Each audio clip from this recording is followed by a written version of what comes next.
Hello?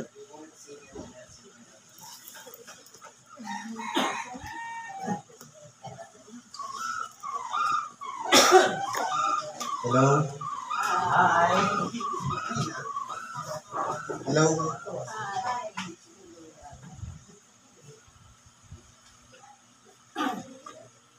Hi.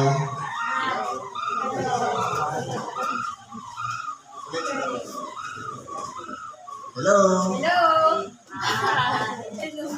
Hi.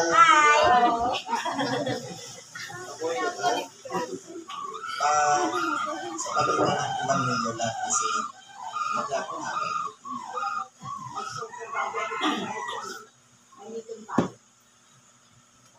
Isang mapagpalang mga napuyak gabi. Ang maiksi, umabot ng alas 2.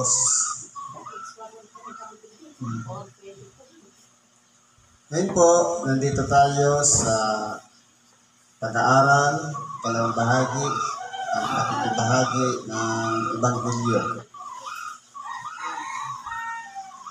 Napakaganda po ng mensahe ngayon.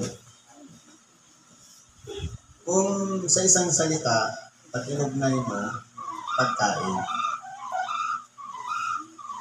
Katulad din na natin, kapag may isang okasyon, wala naman tayong iniisip, hindi yung programa sa pupunta natin, kundi may pagkain kaya doon. Hanggang nga. Siyempre, magugutom kapag nating mo doon.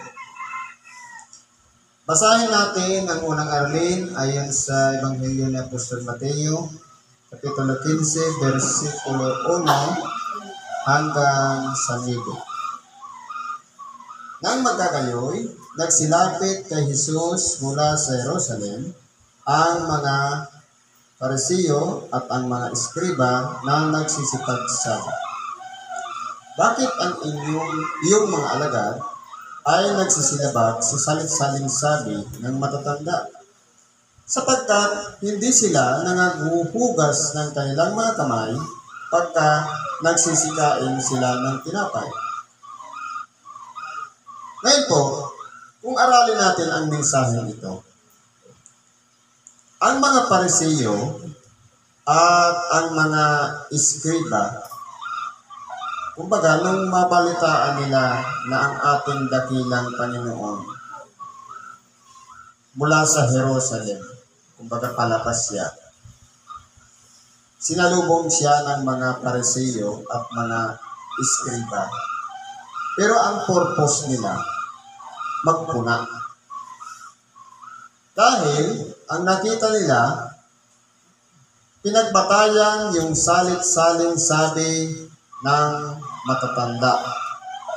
Kumbaga, yung sa panahon natin ngayon, pamahiin na sinabi ng matanda, ipinasa sa anak, naging matanda na rin yung anak, hanggang sa nagsalin-salin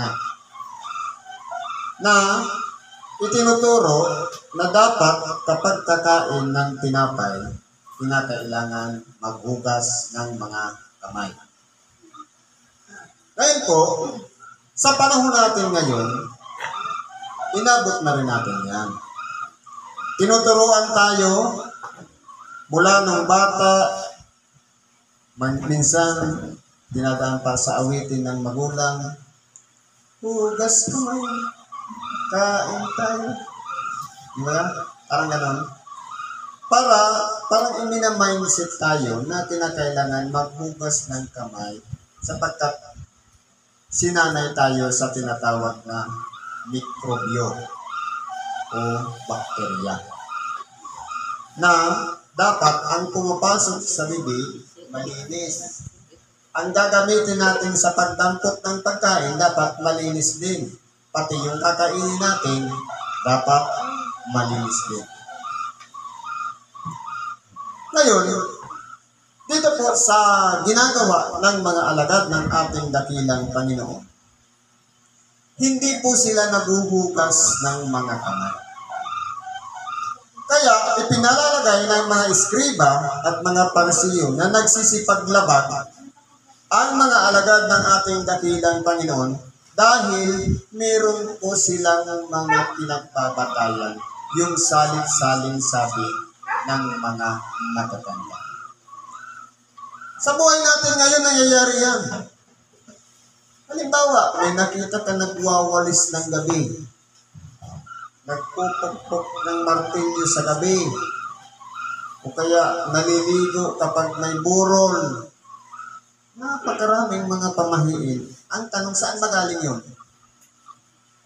Katulad din ito, salit-saling sabi ng mga matatanda.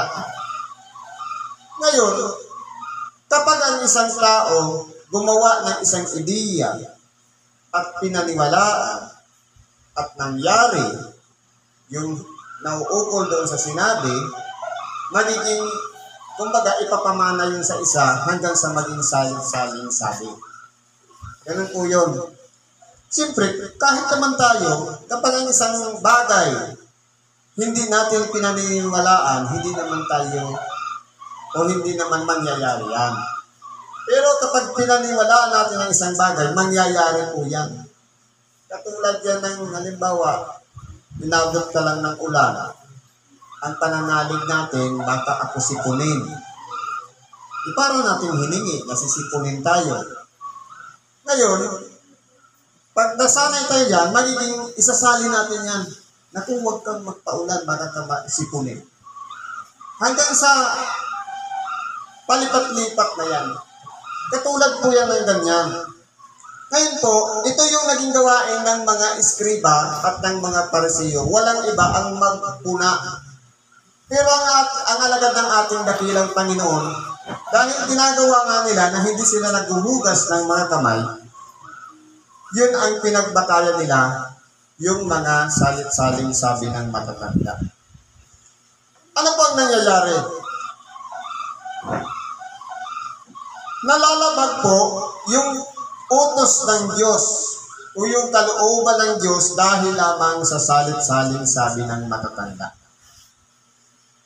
Na kumbaga, dinadiver yung tunay na pinakakautosan na sa halip yun dapat ang pinapasunod sa mga tao, ang nangyari po ang nasusunod na yung salit-saling sabi ng mga matatanda.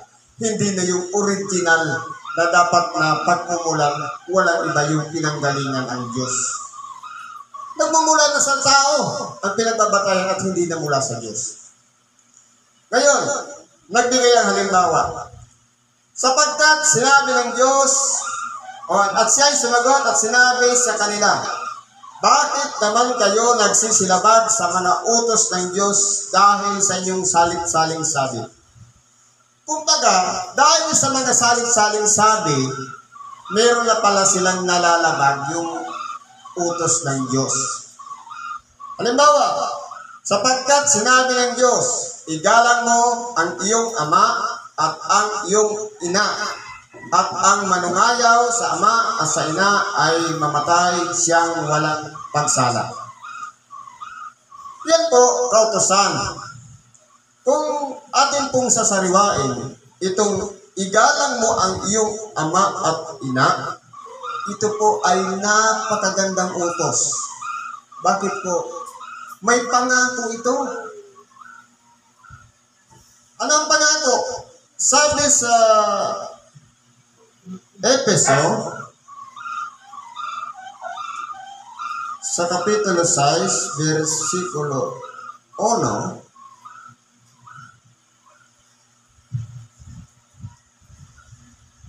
hanggang sa 3. Mga anak, magsitalima kayo sa inyong mga magulang sa Panginoon, sapagkat ito'y matuwid. Igalang mo ang iyong ama at ina na siyang unang utos na may pangako. Upang yumaon kang mabuti at ikaw ay mabuhay na malaon sa lupa. Ngayon po, bakit siya naging unang utos?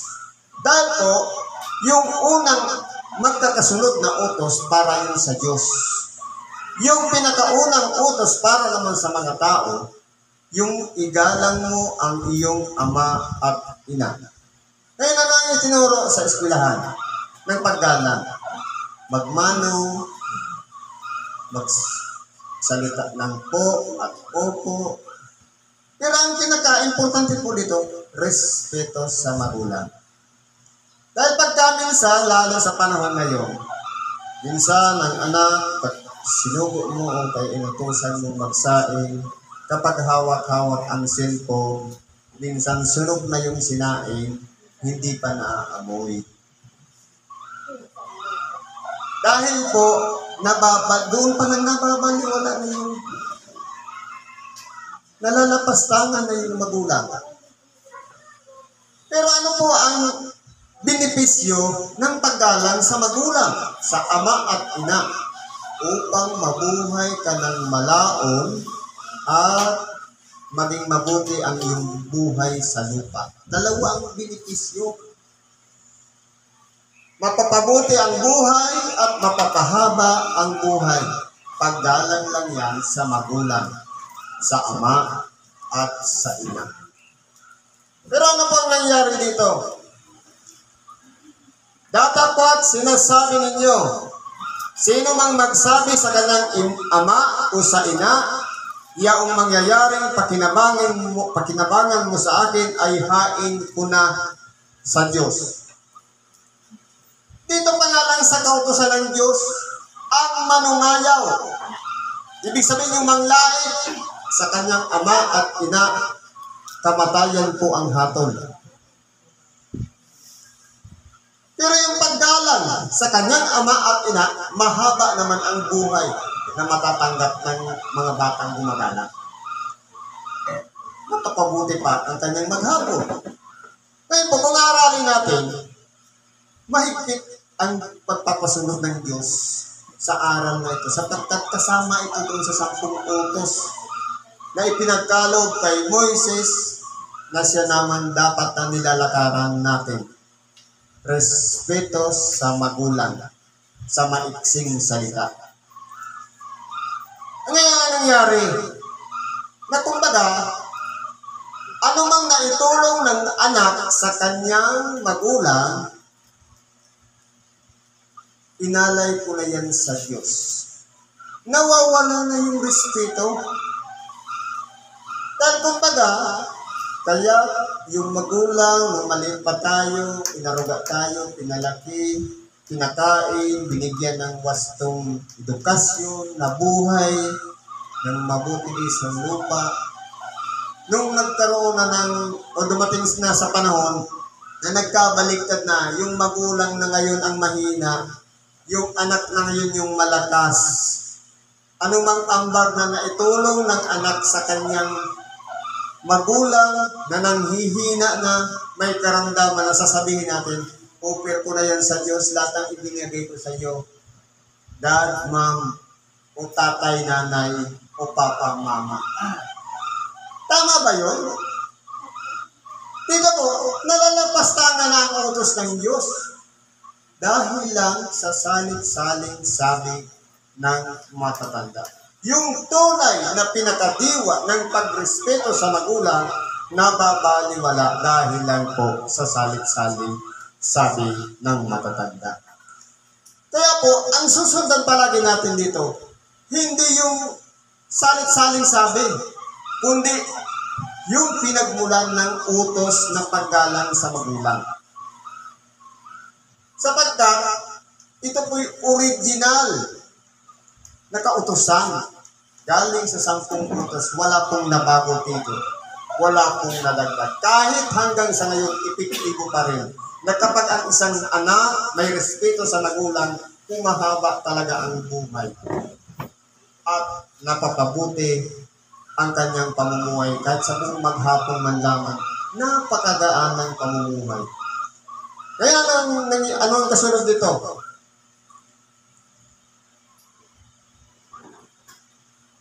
Yung mangyaring pakinabangin mo sa akin ay hain ko na sa Diyos, ay hindi niya igagalang ang kanyang ama at niwalan niyang kabuluhan ang salita ng Diyos dahil sa iyong salit-saling sabi. Ibig sabihin, nagabay-bal kasi ng salit-saling sabi na dapat sana yung utos ng Diyos ang nangyayari, na dapat yun ang nasusunod. napapalitan po siya ng mga salit-saling sabit. Anong tawag doon sa nagpapatupad noon? Mga mapagpaimbabaw.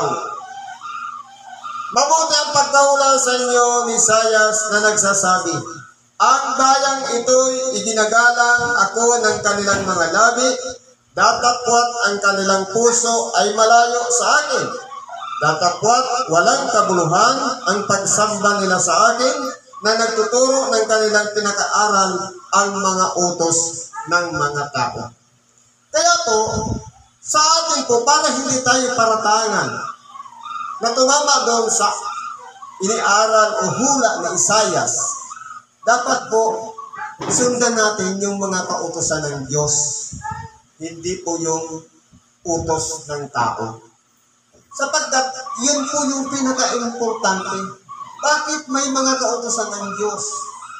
Para ang tao magkaroon ng hangganan ang kanyang mga ginagawa. Para magkaroon ng pag-iingat nang sa ganon, ano man na bagay na hindi na naaayon sa kalooban ng Diyos, yun na yung ibibilang na kasalanan. Yung tinatawag na paglabag o hindi pagsunod. Sapagkat kung walang kautusan, wala pong pagbabatayan, wala tayong lalabagin. Dahil nga sinasabi, walang matuwid, wala kahit isa, kundi ang lahat ay nagkasala. Isa-isahin natin yung 10 utos. Bawat isa doon, kapag nalabag natin, ang tawag sa atin ay isang makasalanan. Sapagkat po, ang kasalanan ay paglabag o pagsalangsang sa mga kautusan. Ito pa nga lang, isang kautusan pa lang, pang-5 kautusan. Igalang mo ang iyong ama at ina. Ngayon, kahit na ginalang natin sa buong buhay natin hanggang sa 15 anyos tayo, nung nagkaasawa lang, nadagdagan lang ng isang kapamilya sa loob ng tahanan, na wala na yung respeto sa magulang dahil lamang, sabi nga, hindi naman naging kadugo, naging manugang lang ng kanyang ina o ama, sinunod ng anak na lalaki, nalapastangan na ang magulang. Dahil lang po sa maling mga desisyon na nakapagsasalita ng masama sa magulang. Matatawag pa bang respeto yun? Kaya nga, kung aaralin natin, una nang inilagay ng Diyos, yung tamang pamamaraan para hindi malapastangan ang magulang. Anong sabi? Iiwan ng ang kanyang ama o ng lalaki ang kanyang ama at ina at makikisama sa kanyang asawa at sila'y magiging isang laman. Anong nangyari dito sa bansa natin? Pagka minsan ang anak nagkapamilya na, meron na siyang asawa, nagkaanak, hindi siya lumayo sa piling ng magulang. Pero sa kautusan ng Diyos, kinakailangan kung pakikisamahan ng isang lalaki o anak na lalaki ang kanyang magiging asawa, hihiwalay ka doon sa magulang mo. Nang sa ganon, anumang bagay na magawa mo o magawa natin dahil lamang sa payo ng asawang babae na tumututol naman yung binang babae dahil ang ginang babae, malinis maglaban ng kanyang damit o ng damit ng kanyang anak na lalaki. Iyong naging manugang, iburara naman, hindi marunong magpaputi ng damit, palaging may mansa. Di siyempre papansinin ng manugang na babae. Kaya ang mangyayari, magkakaroon ng paghahambing, mas maputi naman ako maglaba kaysa doon sa manugang ko. Kaya nagtatalo-talo. Kaya nga, sabi, iiwan ng lalaki ang kanyang magulang o ama at ina at makikisama sa kanyang asawa. Ibig sabihin, hihiwalay. Nang sa ganun, hindi po malapastangan yung respeto sa magulang. Dahil pagkaminsan, yung udyok ng asawa, ng lalaki, o kaya yung magiging manugang, minsan po nakakapahamak sa pagsasama ng magulang at doon sa anak na lalaki. Kaya po, lahat ng yan may kautusan. Pero hindi po yan nasunod dito sa bansa natin. Dahil pagkaminsan, tayo po, minsan nagkaroon na ng pamilya, nandun pa rin sa piling ng magulang. Minsan, hindi na nasusunod yung payo ng magulang, ang nasusunod na yung payo ng asawa. Ipalaban naman yung asawa doon sa kanyang magiging o sa kanyang ginang na sa makatuwid yung mga magulang natin. Kaya po, hindi nagkakasundo. Para magkasundo, kailangan humiwalay yung anak na lalaki doon sa kanyang magulang kasama ang kanyang asawa. Para hindi makapagparinigan, makapagsalitaan ng masama, walang magdaramdam. Yan po ang mga utos na ito. Kung susundan lang natin yan, maganda po yan. Naayon po yan sa kalooban ng Diyos.